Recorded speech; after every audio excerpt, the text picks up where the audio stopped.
Good morning बच्चों, कैसे हो सभी? बहुत अच्छे, वेरी गुड। ओके, तो हम फिर से अपना चैप्टर करेंगे, आगे बढ़ाएंगे इलेक्ट्रोकेमिस्ट्री का। हमने लास्ट टाइम क्या किया था? हमने लास्ट टाइम किया था Debye Huckel Onsager equation for strong electrolyte as well as for weak electrolyte.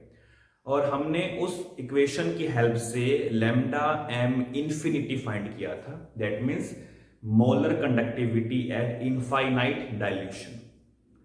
Strong के लिए हम फाइंड कर चुके थे, लेकिन वीक के लिए हम फाइंड नहीं कर पाए थे, और हमने ये डिस्कस किया था कि हम इसको पढ़ेंगे नेक्स्ट वीडियो में। तो उस वीडियो को हम आज बनाने वाले हैं। तो कौन सा वो वे था, कौन सा वो सीक्रेट पाथ है जिसके जरिए हम वीक इलेक्ट्रोलाइट का इनफाइनाइट डाइल्यूशन पे कंडक्टिविटी फाइंड कर सकते हैं? तो उसका आंसर हमारे सामने लिखा हुआ है कोलरोश लॉ। तो हम डिस्कस करेंगे आज कोलरोश लॉ के बारे में, और डिस्कस करेंगे साथ ही में उसकी एप्लीकेशंस के बारे में भी।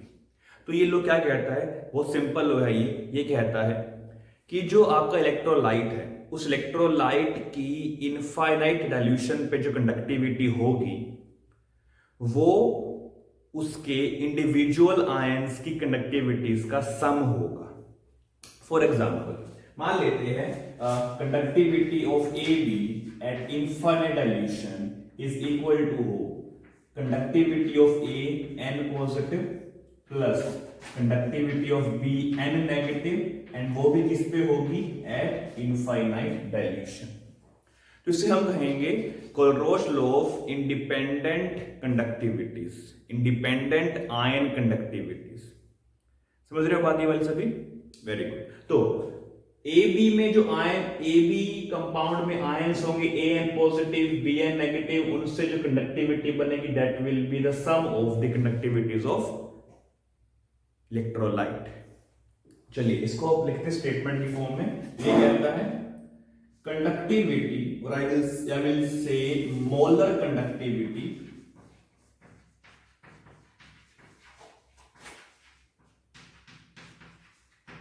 at infinite dilution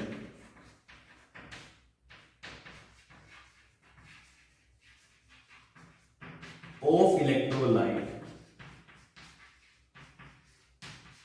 is equal to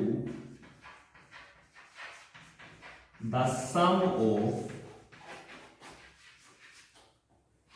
conductivity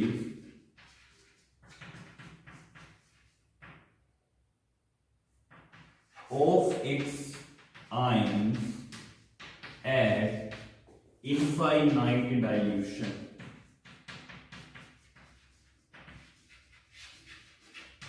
और इस थ्योरेटिकल पार्ट को हमने मैथमेटिकली यहां पर लिख दिया है। इसको हम एक बार समझते हैं रियल एग्जांपल से। ओके, तो एग्जांपल है molar conductivity of NaCl at infinite dilution is equal to molar conductivity of Na positive ion at infinite dilution plus conductivity of Cl negative ion at infinite dilution. ठीक है, similarly conductivity of BaCl2 at infinite dilution is equal to conductivity of barium ions at infinite dilution plus conductivity of Cl negative ions at infinite dilution। अब क्योंकि यहाँ पे दो Cl है मेरे पास, तो स्टोइचियोमेट्रिक कोएफिशिएंट यहाँ पे 2 मल्टीप्लाई हो जाएगा। फिर दोनों कंडक्टिविटीज Cl नेगेटिव की जुड़कर आएंगे, because conductivities are additive terms. ठीक है, उसी तरह conductivity of let's say Al2SO4 whole thrice at infinite dilution will be equal to conductivity of Al3 positive plus conductivity of SO4 negative, both will be at infinite dilution. हमें इसको balance करना है, तो we have 2 aluminiums here, I will multiply that by 2। We have 3 sulphates here, I will multiply that by 3। Clear? So that is how we can write the molar conductivity of electrolyte in terms of its ions. ये सभी को note कर लेंगे इसको।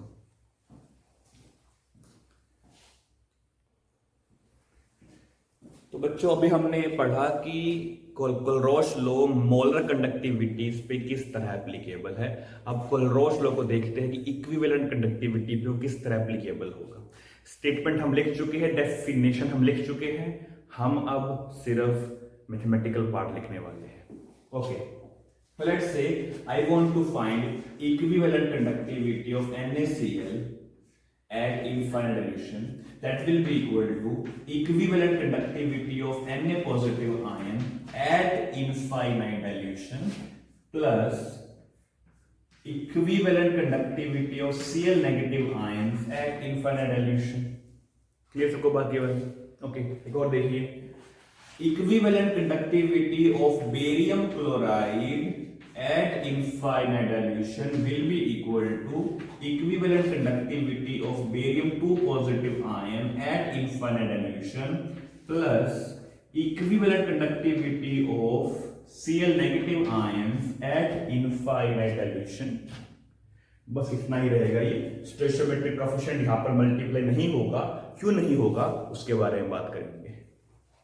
Okay, similarly equivalent conductivity of Al2SO4 whole thrice, that will be equal to equivalent conductivity of Al3 positive ions at infinite dilution plus equivalent conductivity of SO4 negative ions at infinite dilution। ठीक है, सो ऐसे बनेगी हमारे पास equivalent conductivity की equation. Clear सभी को बात ये वाली? ओके, अब स्टोइचियोमेट्रिक कोएफिशिएंट यहां मल्टीप्लाई क्यों नहीं हुए? क्योंकि इक्विवेलेंट्स जो होते हैं वो चेंज नहीं होते। मोल्स के लिए हम स्टोइचियोमेट्री फाइंड करते हैं। जैसे मान लीजिए 2a से बनता है 3b, तो अकॉर्डिंग टू मोल कंसेप्ट, अगर मैं इसमें मोल कंसेप्ट अप्लाई करता हूं तो 2 मोल a से मुझे मिलेगा 3 मोल b। बट अगर मैं यहां पे इक्विवेलेंट कंसेप्ट अप्लाई करता हूं तो यहां पे हम स्टोइचियोमेट्री का यूज नहीं करते। हम सब ये कहते हैं कि 1 equivalent of a will give me 1 equivalent of b, just like that. समझ गए बात सब ये वाली कि नहीं? देन हम इस इक्विवेलेंट को मोल के साथ रिलेट कर देते हैं, then we can solve the numericals. तो इक्विवेलेंट्स चेंज नहीं होते हैं, सिर्फ मोल्स चेंज होते हैं, इक्विवेलेंट वही रहेंगे। जैसे आपने पढ़ा भी होगा कि अगर मेरे पास सल्फ्यूरिक एसिड है और सल्फ्यूरिक एसिड के मेरे पास 2 इक्विवेलेंट है, तो जब इसमें से H आयंस बनेंगे तो इसके भी मेरे पास 2 इक्विवेलेंट ही होंगे। बट अगर इसके मेरे पास 2 मोल है सल्फ्यूरिक एसिड के, तो H आयन के मुझे मिलेंगे 4 मोल। समझ गए बात ये वाली? तो इक्विवेलेंट्स डज नॉट चेंज, जो रिएक्टेंट में इक्विवेलेंट्स है उतने ही इक्विवेलेंट्स क्या बनेंगे, प्रोडक्ट में बनेंगे, लेकिन मोल्स स्टोइचियोमेट्री के अकॉर्डिंग चेंज हो जाते हैं। उसी कंसेप्ट को हमने अप्लाई किया है इस केस में। यहां पे इक्विवेलेंट कंडक्टिविटीज वही रहेंगी, स्टोइचियोमेट्री अप्लाई नहीं होगी यहां पे। लेकिन जब मैं बात करूंगा मोलर कंडक्टिविटी की, तो उस केस में हमें स्टोइचियोमेट्री का ध्यान रखना पड़ेगा। समझ गए सब बात ये वाली? ओके, वेरी गुड, नोट कर लेंगे।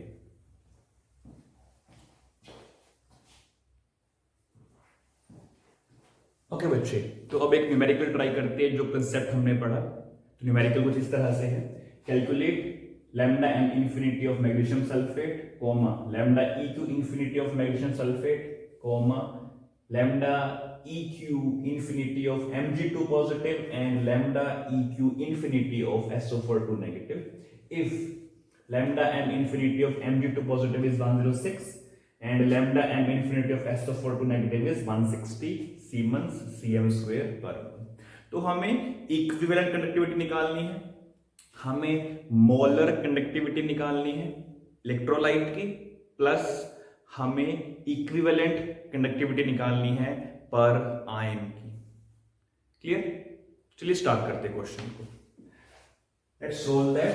सबसे पहले हम फाइंड करना चाहेंगे lambda N infinity of magnesium 2 positive and that will be equal to just the sum of the conductivities of ions and that will become lambda infinity of Mg2 positive plus lambda infinity of SO4 2 negative. Mg2 positive की value है 106 plus SO4 2 negative की value है 160। इन दोनों को add करेंगे तो मुझे मिलेगा 266 SCm² पर मोल। तो ये हमारा आंसर आ गया। समझ गए बात सब ये वाली? ओके, अब सेकंड पार्ट करते हैं। सेकंड पार्ट में हमने कहा फाइंड करेंगे lambda EQ infinity of Mg sulphate. इसके लिए हम यूज करेंगे पिछली वीडियो में डिराइव किए गए रिलेशन का। अगर वो वीडियो नहीं देखी है तो डिस्क्रिप्शन में जाइए, लिंक देखिए, लिंक पे क्लिक कीजिए और वीडियो देखिए। ओके, तो lambda EQ infinity of magnesium sulphate was equal to lambda m infinity of magnesium sulfate divided by n factor। अब n फैक्टर कितना होगा हमें वो देखना है। तो मैग्नीशियम सल्फेट मेरे पास है, ये डिसोसिएट होता है Mg2 पॉजिटिव में, SO4 2 नेगेटिव में। सबसे पहले चेक करना है कि क्या ये इक्वेशन बैलेंस है। तो I think this equation is completely balanced. तो n फैक्टर कैसे निकालते हैं? अगर वो निकालना नहीं आता है, वो सोल्व करना नहीं आता है, तो डिस्क्रिप्शन में जाइए, आपको n फैक्टर फाइंड करने की वीडियो का लिंक मिलेगा, उस पर क्लिक कीजिए, वीडियो देखिए और सीखिए। ओके, तो n फैक्टर इस केस में 2 आएगा, तो पुट करेंगे हियर। तो lambda EQ infinity of magnesium sulphate will be equal to 266 divided by 2, that comes out to be 133 SCm² per equivalent। Clear? अब थर्ड में हम फाइंड करेंगे lambda EQ of magnesium sulphate. उसको भी हम इसी फॉर्मूले से कैलकुलेट कर सकते हैं। ये इलेक्ट्रोलाइट के लिए यूज किया और अब हम यूज करेंगे आयन के लिए। तो lambda infinity EQ of magnesium 2 positive will be equal to lambda infinity m of magnesium 2 positive divided by n factor। इसकी वैल्यू हमारे पास है 106, that will become 106 divided by 2, that becomes 53 SCm² per equivalent। Units mention करना बहुत ज्यादा जरूरी है। Fourth में हम फाइंड करेंगे, क्या फाइंड करेंगे? lambda EQ infinity of sulfate ions by the same method। तो lambda infinity EQ of sulfate ions will be equal to lambda infinity m of sulfate ions divided by n factor, that comes out to be 160 divided by 2, that becomes 80 Siemens Cm² per equivalent। That is how you can calculate your answer। Also, अगर मैं इन दोनों को add कर देता हूं तो मुझे मिलेगा 133। That will be the sum of the conductivities of both the ions। I think सभी को ये बात समझ में आ गई होगी, तो इसे नोट कर लेंगे।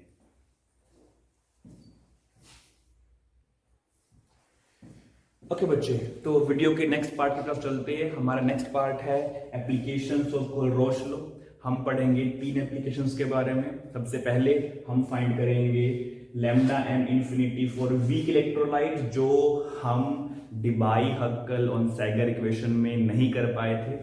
सेकंड हम फाइंड करेंगे dissociation constant of weak electrolyte, ये हमारा रिलेटेड है क्लास 11 से। देन हम फाइंड करेंगे degree of dissociation of week electrolyte. ठीक है, ओके।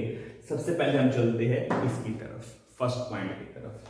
तो फर्स्ट पॉइंट क्या है हमारे पास? फर्स्ट पॉइंट हमारे पास है to find molar conductivity at infinite dilution for weak electrolyte. ठीक है, तो मान लेते हैं कि मेरे पास लैम्डा m इंफिनिटी है ए बी का, और A B is some weak electrolyte. That will be equal to lambda infinity of A positive plus lambda infinity of B negative. But ये इतना इजी नहीं है, हमें वीक इलेक्ट्रोलाइट के लिए ये वाली वैल्यूज लिखी नहीं मिलती है। ठीक है, तो हम इससे इनडायरेक्टली भी निकाल सकते हैं। कैसे निकालते हैं?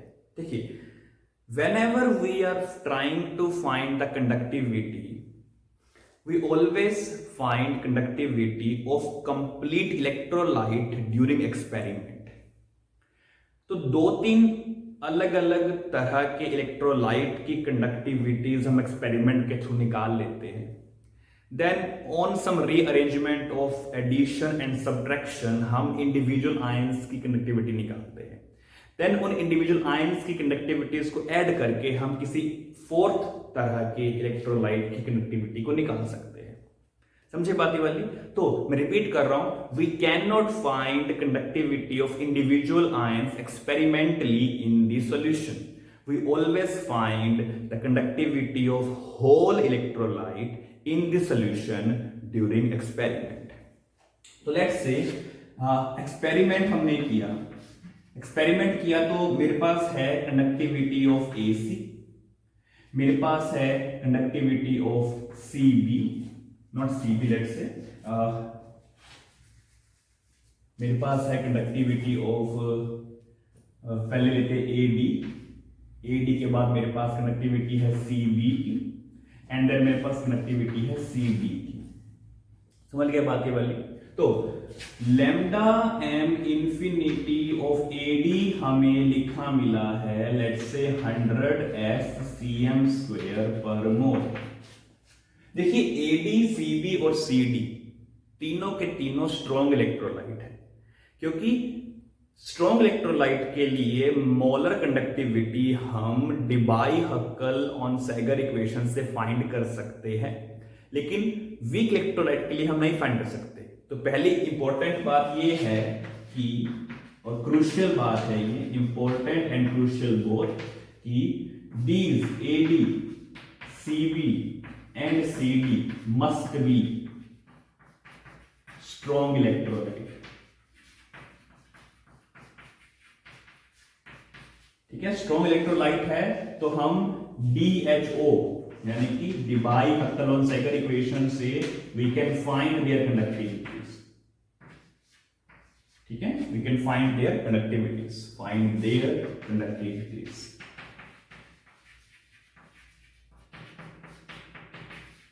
Bye extrapolation of the graph. Okay, तो AD की हमें दी है वैल्यू ये वाली 100 SCm² पर मोल, और लेट्स से CB की वैल्यू हमें दे रखी है यहाँ पे, लेट्स से कितनी मान सकते हैं? लेट्स से मान लेते हैं हम इसको 200 SCm² पर मोल, और लेट्स से लैम्डा इंफिनिटी हमें दिया हुआ है for CD, let's say that is 150 SCm² पर मोल।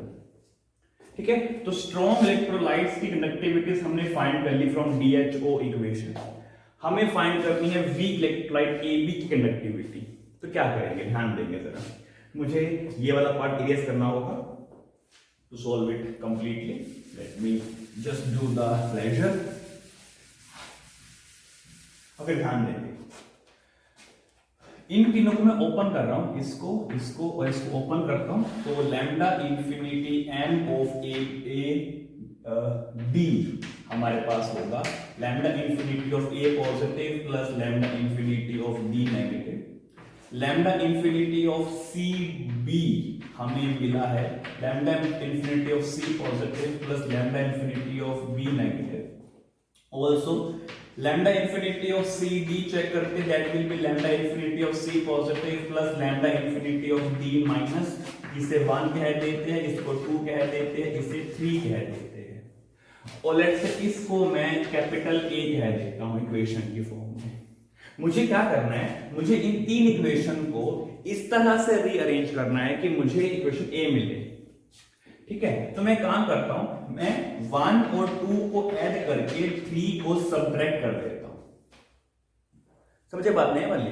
जब मैं 1 और 2 को ऐड करूंगा और 3 को सब्ट्रैक्ट करूंगा तो C से C कैंसिल हो जाएगा, D से D कैंसिल हो जाएगा, I am left with only A and B। तो after doing that we get only lambda infinity of A positive plus lambda infinity of B negative, and that is equal to lambda infinity of AB. समझे? तो 1 plus 2 में से हमने क्या minus कर दिया? 3 minus कर दिया। तो 1 plus 2 क्या है? ये वाली वैल्यू 1 की है जो कि 100 होगी, प्लस ये वाली वैल्यू 2 की है जो कि 200 है, माइनस में करेंगे 150, that will be 300 minus 150, that comes out to be 150 SCM square per mole, and that is the molar conductivity of AB at infinite dilution. समझ गए सब बात ये वाली? इसको हमें कैसे सोल्व करना है? ओके, नोट कर लेंगे।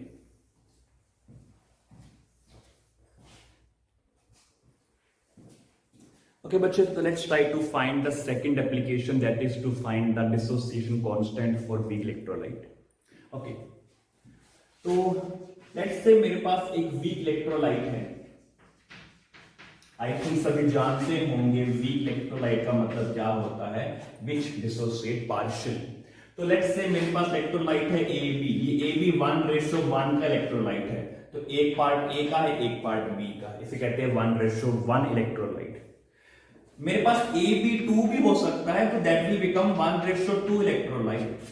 मेरे पास AB3 भी हो सकता है, that will become 1:3 electrolyte, and ETC और तरह के भी हमारे पास हो सकते हैं। But to keep it simple, make it simple, I will just take 1:1 electrolyte.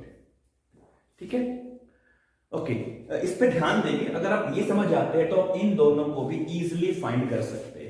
ठीक है? सारा खेल यहाँ पे स्टोइकियोमेट्री का है, ध्यान देंगे। तो AB will dissociate partially into A positive and B negative। ठीक है बात ये वाली? ओके, लेट्स से इनिशियली का मतलब क्या है कि जब रिएक्शन स्टार्ट नहीं हुई है, तो जब रिएक्शन स्टार्ट हुई ही नहीं है, जब डिसोसिएशन स्टार्ट हुआ ही नहीं है, तो सारी अमाउंट किसकी होगी? AB की होगी। क्या उसमें A पॉजिटिव होगा? नहीं होगा। B नेगेटिव होगा? वो भी नहीं होगा। सिर्फ कौन होगा? AB होगा। लेट्स से AB की कंसंट्रेशन है C, समझ के बात वाली? तो इनकी होगी 0 and 0, they will be not present in the solution. After some time T, कुछ समय के बाद, रिएक्शन स्टार्ट होने के कुछ समय बाद डिसोसिएशन हो चुका है, उस समय हम क्या ऑब्जर्व करते हैं? तो let's say at some time T, C में से C अल्फा कम कर दिया, मतलब C में से कुछ अमाउंट कम कर दी, जो अमाउंट कम करी उसकी वैल्यू क्या थी? C alpha, where C is the concentration of electrolyte AB and alpha is the degree of dissociation। ठीक है? ओके, तो C अल्फा कम किया, तो फ्रॉम स्टोइकियोमेट्री C अल्फा इसके बनेंगे और C अल्फा बनेंगे B नेगेटिव के। क्यों बनेंगे? क्योंकि एक AB से एक A बनता है और एक ही B बनता है। तो अगर AB के C अल्फा कम होंगे तो A के C अल्फा फॉर्म होंगे और B के भी C अल्फा फॉर्म होंगे। समझे स्टोइकियोमेट्री यहां पे ना ये वाली? Very good. Okay, let me take C common out of that, तो that will become 1 minus alpha. अब क्योंकि इक्विलिब्रियम है, तो इक्विलिब्रियम के लिए हम लिखते हैं इक्विलिब्रियम कांस्टेंट, और इक्विलिब्रियम में यहां पर डिसोसिएशन हो रहा है, तो इक्विलिब्रियम कांस्टेंट का नाम चेंज होके बन जाएगा डिसोसिएशन कांस्टेंट, KD। समझे बात ये वाली? ओके, तो KD क्या होगा? KD होगा कंसंट्रेशन ऑफ प्रोडक्ट्स, जो कि है A positive and B negative, divide by concentration of reactant, जो कि है AB। So these are the concentrations that will become C alpha multiply C alpha divide by C common 1 minus alpha. From this C to this C cancelled out, it becomes C alpha square 1 minus alpha, that will be equal to KB. So that is how we can find dissociation constant. हमें concentration दी जाएगी। अब एक बार check करते हैं कि हम alpha कैसे find करेंगे फ्रॉम कंडक्टिविटीज वैल्यू। तो थर्ड केस आते हैं to find the conductivity, to find the degree of dissociation from conductivities value. Now what the hell is alpha? Alpha क्या है? अल्फा है नंबर ऑफ आयन, और we can say number of ions dissociated or I can say maybe more simple, that will become amount of electrolyte dissociated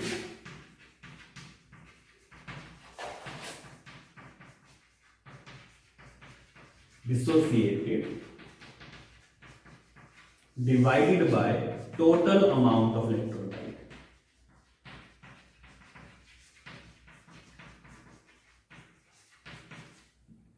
तो मान लेते हैं total amount electrolyte की थी 100 मोल, 100 में से 50 इलेक्ट्रोलाइट डिसोसिएट हो गए, तो 50 डिसोसिएट हुए, 100 थे, तो अल्फा क्या बनेगा 50/100 यानी कि 1/2 यानी कि 0.5, that will be alpha.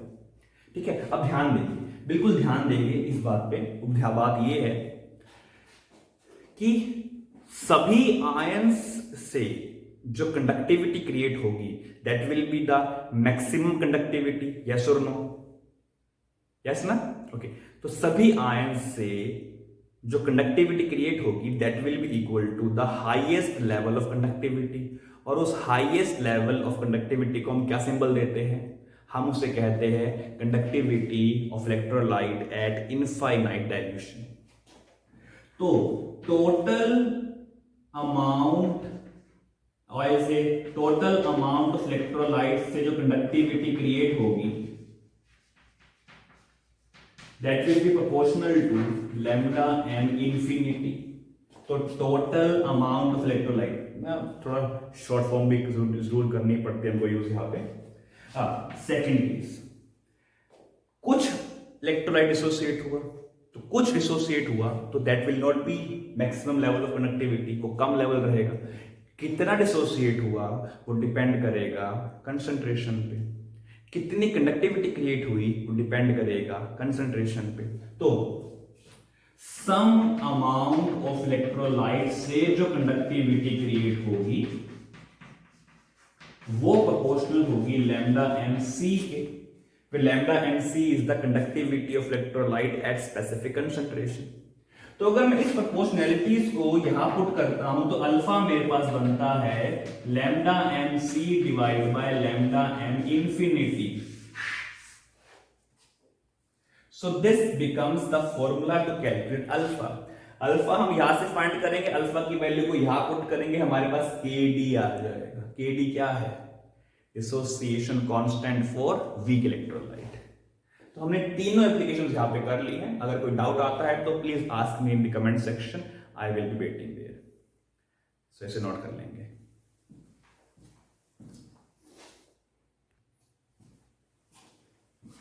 Okay बच्चे, तो आज हम इतना ही करेंगे। अब मैं एक बात बताना चाहूंगा आपको कि जो न्यूमेरिकल हम अभी नहीं कर पाए हैं उस सभी फॉर्मूले के न्यूमेरिकल की एक सेपरेट वीडियो बनाई जाएगी जिसमें इस चैप्टर के सभी फॉर्मूले के बेस पे न्यूमेरिकल किया जाएगा। That will be called numerical series of this chapter. तो उस वीडियो का सब वेट करेंगे, ठीक है। इससे सारे कंसेप्ट एक ही वीडियो में हम क्लियर करेंगे अच्छे से।